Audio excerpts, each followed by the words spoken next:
السلام عليكم ورحمة الله وبركاته. اهلا بكم في فيديو جديد على قناة يوميات مسلمة.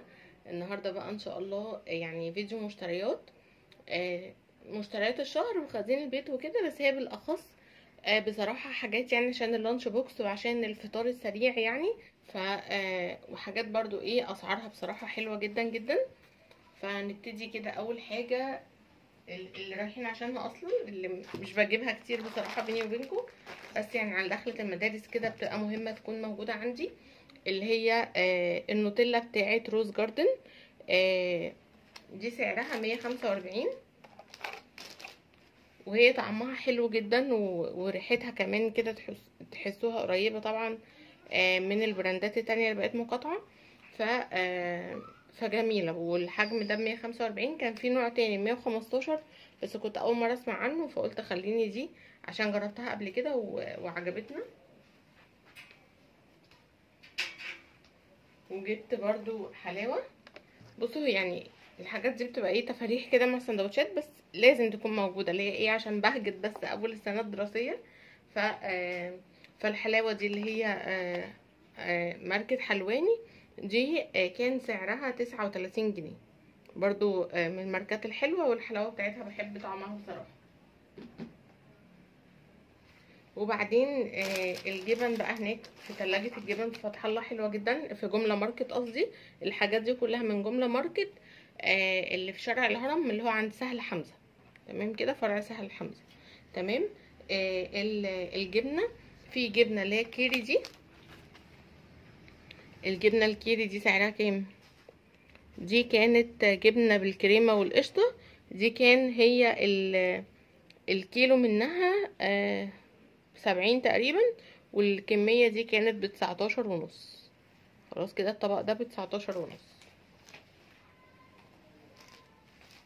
ودي برضو جربتها قبل كده، اللي هي الموبي بالزيتون دي حلوة قوي. في منها الحامية بتبقى سبايسي شوية، وفي منها الباردة زي كده. فدي كان سعرها الكيلو منها ب108، والكمية دي كانت ب22 جنيه و90 قرش.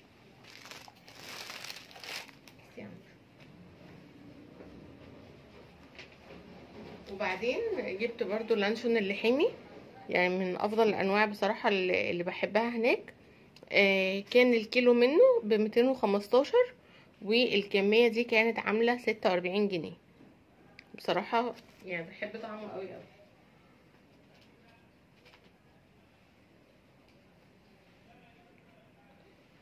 وجبت برضو العيش ده اللي هو الباجيت الفرنساوي ده. ده كان سعر الرغيف، بصوا الرغيف ما شاء الله بيبقى كبير كده، تقدري تقسميه طبعا كذا ساندوتش. ده كان سعر الواحد 15 جنيه. وكمان جبت الرومي المبشورة دي والموتزاريلا المبشورة. بصوا بقى، الرومي المبشورة كان سعر الكيلو 248. تمام. الكمية دي اصلا كان خلصان وكان مش متبقى الا دول، رغم ان هي بصراحة بجد بجد بتظبط معايا الاكلات جدا. يعني مش بجيبها للسندوتشات قوي، بجيبها الاكتر للاكل، يعني لصواني بقى اي حاجة كده بالبشاميل بحطها عليها بتبقى جميلة، او يعني ممكن ساعات احشي بيها توست في التوستر برضو بتبقى حلوة. المهم يعني كنت محتاجة منها كمية اكتر من كده، وبيبقى فيها بركة ما شاء الله، بتقعد معايا فترة طويلة. فللأسف كانت خلصانة.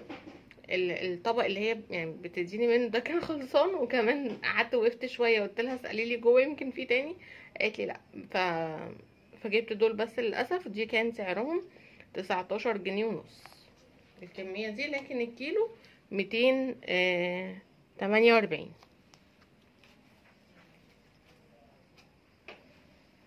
وبعدين الموتزاريلا بتاعتهم بصراحه اللي هي اللي بالكيلو دي مش افضل حاجه، بس يعني برضو قلت بالمره بدل ما انزل تاني فهجيب من هناك وخلاص.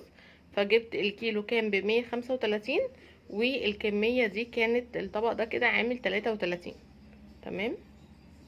مش بحس ان هي يعني جامده قوي، لا عاديه عاديه خالص. في ماركات تاني في السوق احسن منها بكتير، بس اللي هي تقضي الغرض. الموتزاريلا والرومي برضو مهمين بالنسبه لي احيانا. يعني على التوست ده بعمله كده، بدهنه مثلا بيتزا وبحط عليه اي حاجه بقى، لحمه مفرومه مثلا قطعه فراخ متبقيه من اليوم اللي قبلها اي حاجه، وبحط عليها الموتزاريلا والرومي وبحطها في الاير فراير، بتبقى كأنها بيتزا وبتتحط في اللانش بوكس، بتبقى حلوه جدا. فعشان كده قلت اجيبها بالمره.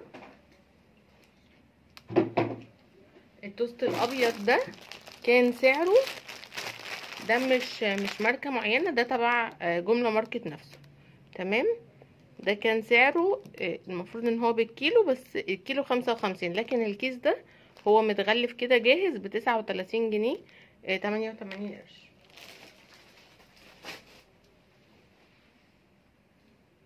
ايه تاني؟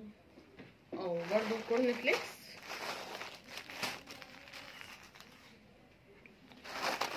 اللي هو النوع ده اللي هو الحلقات ده اللي بالفواكه، الكيلو ب78 جنيه. خلاص كده. الكمية دي كانت عاملة 20 جنيه و30 قرش. سألت عمر حابب اللي بالشوكولات اكتر ولا التاني، ففي الاخر يعني قررنا ايه، بابا قال لي هاتي شوية من ده وشوية من ده، عشان ساعات بيميل لده وساعات بيميل لده. فده كان برضو نفس الكلام، الكيلو 78، وده الكيس ده ب20 جنيه و90 قرش. ماشي. بسم الله. بصوا بقى البسكوت ده، انتوا عارفين كل ما اروح جمله ماركت ولا اعدي قدامه ولا اي حاجه لها علاقه بجمله ماركت بجيب منه. ده ب27 جنيه. فهو بسكوت كده يتسقف شاي بلبن او حاجه زي كده، فبيبقى حلو قوي وسعره حلو، يعني 27 جنيه، وبيقعد معايا فتره كويسه.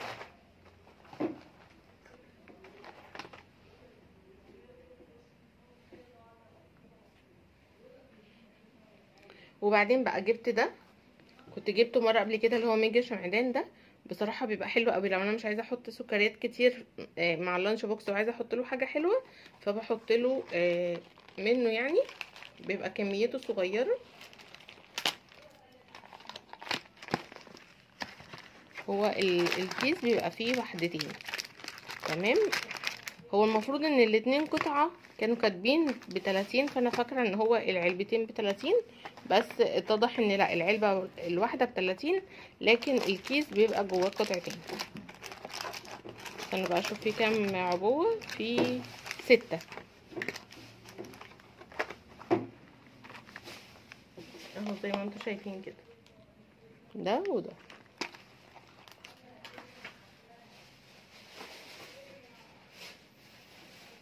عصير كان سعره كام العصير؟ ثانيه واحده. العصير كان ب7.25، يعني واحدة عصير لامارتي كان ب7.25، فجبت الكمية دي كده.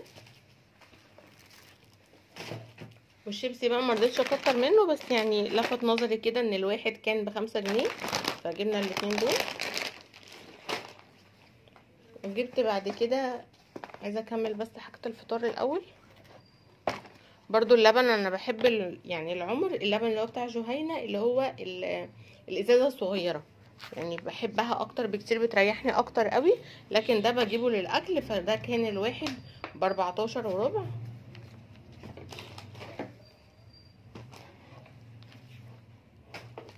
وجبت الزبادي دي بتاعة المراعي، كان 5 وعليها واحدة زيادة. دول كلهم كده بكام؟ ال6 كده بكام؟ زبادي مش كاتبة الزبادي.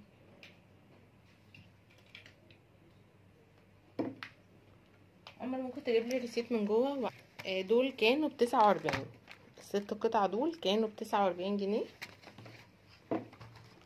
وبعدين بقى بصراحة جبت كريم كراميل ده يعني بحبه قوي. ده كان جواه قطعتين. الكريم كراميل بتاع روز جاردن كان سعره 27 جنيه. تمام. بيبقى حلو قوي، يعني احيانا اعمل له كريم كراميل، واحيانا بعمل بيه اللي هو شاتو كريم كراميل وادخله في حاجات تانية، بيبقى جميل. وبرده جبت جيل الاناناس ده، بحاول ابعد عن الحاجات اللي هي باللون الاحمر، فجبت جيل الاناناس كان ب12.5. وجبت لبن ميرو، هو كان قبل كده يعني عرفت ان هو مقاطعة. تمام. وبعدين رجعت تاني، حد قال لي لا ده مش مقاطعة، ده نيوزيلندي تقريبا. خلاص. لكن نيدو ونسلة والحاجات دي معروفة طبعا. معروف ان هي، يعني متأكدة ان هي مقاطعة. تمام. وبعد كده بقى برضو على سيرة بقى المعجنات والكوكيز والحاجات دي، جبت كده شوكولاتة اللي هي خام. دي كان سعر الكيلو منها ب198 جنيه، بس هي العلب دي كده جاهزة، هم حاطينها موزونة وجاهزة. دي كان سعرها 29 جنيه ونص. القطعة دي كده ب29 ونص.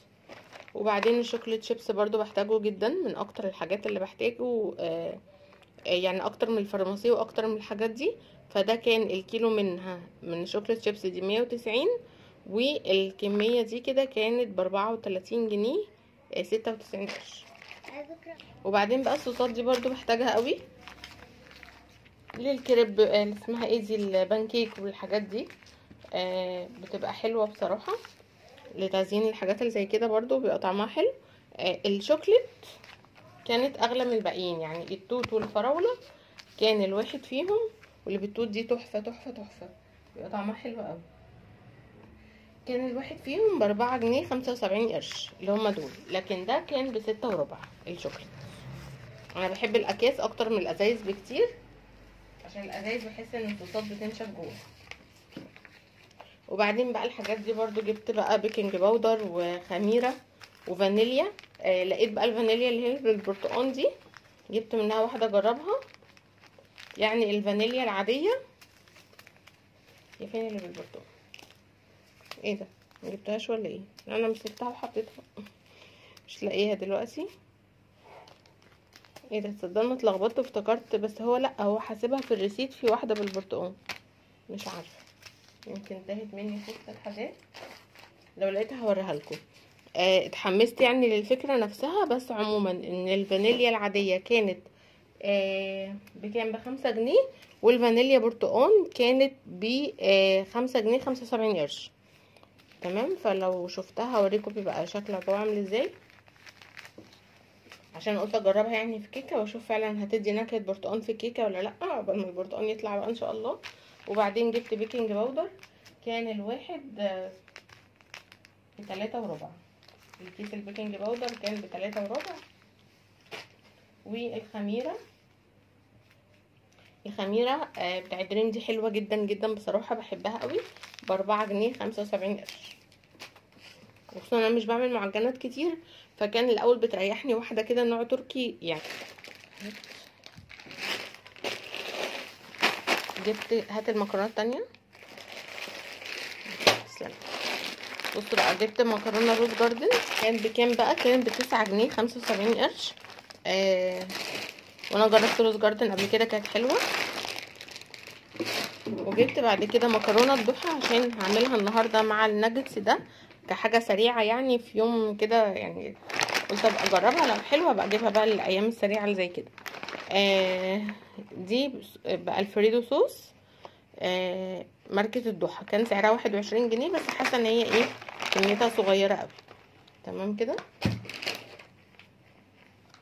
وبعدين الرز ده،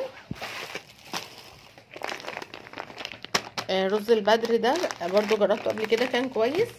كان سعره كام، 130 جنيه، ال5 كيلو ب130، فبرضو يعتبر سعره كويس جدا. والصلصه روكا دي بصراحه بحب هارفست اكتر حاجه، بس ما لقيتش هارفست، فقلت برضو دي جربتها قبل كده كانت كويسه. كان سعرها، الصلصه كان سعرها 14 جنيه، فجبت الكيسين دول. وجبت بقى من العطاره. والبقسماط المطحون برضو بيبقى مهم بالنسبه لي قوي في المدارس بصراحه، للبانيه والبرجر والكفته، الحاجات اللي هي برضو. ماشي يا مرسي، سلامتك، حطه هنا بقى. فالمهم ده كان كام بقى، بسم الله، ده كان الكيلو ب38 جنيه، وجبت ايه كيلو. اللوبيا هي اللي مش عارفه هي كده غاليه ولا ايه، قولولي برضو اسعار اللوبيا عامله ايه دلوقتي. ده كان الكيلو منها ب74، والكميه دي كانت ب42. هات الدقيق كده. وبرضو دقيق اوريجين ده حلو برضو للمعجنات، ده كان كان سعره ب18 ونص، فيعتبر برضو سعره كويس جدا.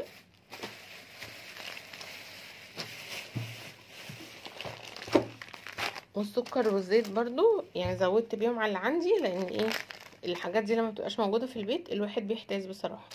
فازازه الزيت دي سهر دي على فكره جربتها حلوه جدا، حبيتها قوي قوي. كان سعرها، لا يا ميرا تحطوش على السكر. كان سعرها 42 جنيه. تمام كده. والسكر الصقر كان عليه عرض برضو، كان ب 28 جنيه. هو في الاخر حسب لي كل الحاجات. حاضر يا حبيبي. في الاخر بعد ما حسب لي كل الحاجات طلع ان هو يعني الخصومات اللي كانت موجوده وفرت لي حوالي 150 جنيه. فكان كويس. هي الحاجات اصلا ما شاء الله اسعارها كويسه. بصراحه المره اللي بروح فيها جمله ماركت بحس ان هي بتوفر معايا فتره طويله، يعني بجيب حاجات بتقعد كده معايا فتره. بصوا بقى ده كده مش عارفه شاور جل شاور جل، افتكرته هندوش، لا ده شاور جل بتاع. المهم ان ان ده كان يعني انا جايباه على انه هندوش، فقلت لما العبوه تخلص افضي فيها، لان كان سعره رخيص جدا، كان سعره 25 جنيه. هجربه برضو، ولو حلو بقى اجيب بقى العبوات الهندوش الكبيره. انت ليه اديتني ده دلوقتي؟ خلي المنظفات للاخر. اتفضل حضرتك، اتفضل بس حضرتك اتفضل. بصوا ده طبع السبلايز بتاعت عمر. ف فمش عارفه هما كانوا طالبينه ان هو يبقى، هما كانوا طالبين شويه حاجات، مش عارفه بقى دي للبيت يعني. طب ما للبيت انتوا هتقولوا لنا احنا هنجيب ايه؟ مش عارفه بصراحه يعني. كاتبينها وان دي مش للمدرسه، فمش فاهمه يعني ايه مش للمدرسه. ما علينا، هبقى احاول اركز برضو وافهم الموضوع. لكن بتاع الهندوش ده بتاع روز جاردن كان سعره كام؟ كان سعره 38 جنيه. تمام، ده كان سعره 38 وده كان سعره 25. طب اتكلم حضرتك عن عمر عايز يكلمكم عن المشترك ده يا جماعه. ده اللي هو مشترك بنحط فيه الاباجوره هنا. ايوه ما شاء الله. عشان ما عندناش اباجوره يعني من النوع اللي هي المشترك. ايوه. فهي عايزه مشترك فنشغلها بيه. لا يا جماعه، هو الموضوع ان الفيشه القريبه للسرير بنحط فيها الاباجوره، وساعات ببقى عايزه احط الشاحن فبشيل فيشه الاباجوره عشان احط شاحن الموبايل. فاحنا جايبين فما بنعرفش نشغل الا حاجه واحده. فجايبين جبنا بتاع ده جديد كده يعني يشغل لنا الحاجات. ايوه نحط فيه ما شاء الله ايه الاباجوره. خدوا اتفضل. انا هو طبعا انتوا جربته لقيته عارفين شغال. عمر ايه مدمن الكترونيك، اي كهربائيات يعني، مش قادره اوصف لكم بيحبها طبعا يعني عشان احنا عارفين. ايوه طبعا يا حبيبي. هم كلهم عارفين. ايوه هات ده اتفضل. هي صابونة بريحة التوت وريحة فواكه طب كده. افتحها لنا كده. بصوا انا هفتح ده اشمه عقبال ما عمر يفتح لنا الصابونه عشان متحمسه ليه جدا. انا جربت دوش اللي هو لونه اسود، كان ريحته حلوه قوي. اللي هو لونه قصدي اورنج كده. استنوا اشم ده بقى. الله، تهيألي كلهم نفس الروايح، اللي هي ريحه نظافه كده وريحه اكن حد واخد شاور كده، وريحه جميله يعني. لا ريحه حلوه قوي. شمي كده يا ماما. وريني بسم الله. قرب مش شامه حاجه. ريحتها ضعيفه قوي. حلوه جميله بس ضعيفه قوي. ولا انا عشان لسه شامه ده فريحته قويه مش عارفه. هو دوش ده حلو قوي وريحته جامده. ودي صابونه ريحتها حلوه. استنى اشم ده كمان. بص التعليقات بتاع الدية مش باين ايديا. بص التعليقات بتاع الدية. ده حلو قوي برضو بس ده عجبني اكتر. والصابونه دي عجبتني. الصابونه جميله قوي. بصوا الصابونه بصراحه ريحتها تحفه بس حاساها ضعيفه شويه، فهجربها كده واشوف برضه. ريحتها ضعيفه. وبتهيألي جربتها قبل كده كانت بتبوش جامد قوي. ريحتها جميله جدا بس هاديه قوي. اتفضل حطها بقى في مكانها. ريحتها مش جامده يعني. بسم الله. بصوا بقى الخضار ده مش قادره اوصف لكم. انا كنت حباه زمان، او اول مره رحت جمله ماركت حبيته جدا جدا، وبقيت كل ما اروح جمله ماركت ابقى رايحه عشان التلاجات بتاعه الخضار اللي هناك. بحس مش عارفه الحاجه كده اما بتجيبيها بالكيلو بيبقى ما شاء الله فيها بركه وجمال. اللي خلاني بطلت اجيب منهم بصراحه ان هو كان بيفضي من عبوات تبع امريكانا، فالمره دي رحت لقيته بيفضي من اكياس شفافه.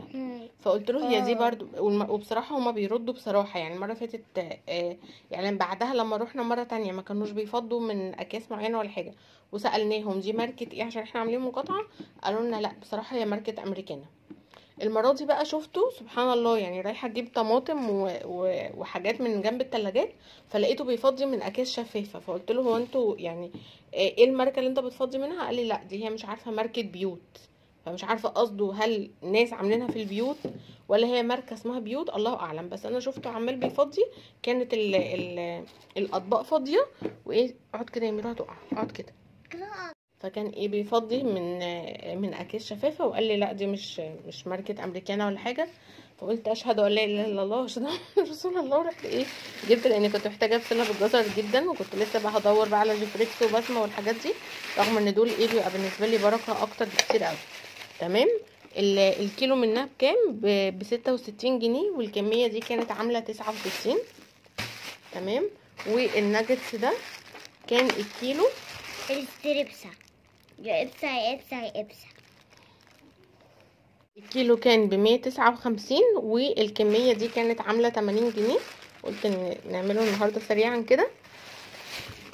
وبعدين البطاطس برضو الفارم دي بطاطس مجمدة. حلوة كان الكيلو ماشي، الكيلو كان ب58، والكمية دي كانت عاملة 60 جنيه. طب ممكن حضرتك بعد اذنك تجيب لنا الخضار ده اخر حاجه؟ بصوا انا جبت خضار عندي، يعني عندي خضار لسه موجود في الثلاجه اللي كان خلصان من عندي الطماطم، وبرده كنت عايزه فلفل الوان. كميه الفلفل دي كده ب10 جنيه، الفلفلتين دول ب9 جنيه، لا ب10 جنيه و50 قرش. والطماطم الحبه دول كانوا عاملين 9 جنيه و50 قرش. بس كده، ودي كانت المشتريات بتاعتنا النهارده. فيديو عجبكم، اشوفكم في فيديو جديد ان شاء الله. السلام عليكم ورحمة الله وبركاته.